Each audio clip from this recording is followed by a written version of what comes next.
Marseille Hypertrophy ကြွက်သားကြီးထွားမှုဖြစ်စဉ်ကျွန်တော်တို့ဝိမလေ့ကျင့်ခန်းတွေလုပ်နေကြတာဟာကြွက်သားတွေတိဆောက်နေတာမဟုတ်ပါဘူးကြွက်သားတွေကိုဖျက်ဆီးနေတာပါဟုတ်ပါတယ်အလေးမလေ့ကျင့်ခန်းတွေလုပ်တဲ့အချိန်မှာကျွန်တော်တို့ကြွက်သားတွေအပေါ်ကိုဖိအားတက်ရောက်စေပြီးတော့ကြွက်သားမြင်လေးတွေပြတ်သွားတာတွေပေါက်ပြဲပျက်စီးသွားတာတွေဖြစ်ပေါ်စေပါတယ်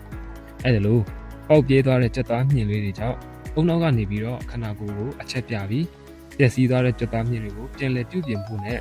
ကိုယ်တန်မာကြီးထွားတဲ့ကြွက်သားမြင်အသစ်တွေကိုထပ်တိုးတိစောက်ဖို့ကိုစိတ်ခိုင်းပါတယ်။ဒါပေမဲ့အဲ့လိုတိစောက်နိုင်မှုဆိုရင်လုံလောက်တဲ့ protein amino acid ရဲ့ကြွက်သားတိစောက်ဖို့အတွက် protein synthesis ကိုလှုံ့ဆော်ပေးမယ် testosterone hormone ပြီးတော့ပျက်စီးသွားတဲ့ tissue တွေကိုပြန်လည်ပြုပြင်နိုင်မှုအတွက်လူတွေအိပ်ပျော်နေတဲ့အချိန်မှသာထုတ်လွှတ်နိုင်တဲ့ growth hormone တို့ကိုလိုအပ်ပါတယ်။အဲ့ဒီလိုအပ်ချက်တွေပြည့်ဝမှသာကျွန်တော်တို့ခန္ဓာကိုယ်ကနေပြီးတော့ပျက်စီးသွားတဲ့ကြွက်သားမြင်တွေကိုပြန်လည်ပြုပြင်တည်ဆောက်နိုင်မှာဖြစ်ပါတယ်။အဲ့ဒီလိုကြွက်သားမြင်တွေပျက်စီးခြင်းနဲ့ပိုမိုတန်မာတဲ့ကြွက်သားတွေထပ်တိုးတည်ဆောက်ခြင်းကို Marseille Hypertrophy လို့ခေါ်တာဖြစ်ပါတယ်။တစ်ခုသိထားရမှာကတော့အဲ့လိုကြွက်သားတွေပိုမိုတည်ဆောက်ကြီးထွားလာတာနဲ့အမျှ Marseille Hypertrophy ဖြစ်ဖို့ကိုပိုမိုပြင်းထန်ပြီးတော့ပင်ပန်းတဲ့ဝင်နေဖိအားတွေကြွက်သားတွေအပေါ်ကိုတက်ရောက်စေဖို့လိုအပ်လာပါတယ်။ဒါကြောင့်မလို့ကြွက်သားတွေပုံမတန်မာပြီးကြီးထွားခြင်းဆိုရင်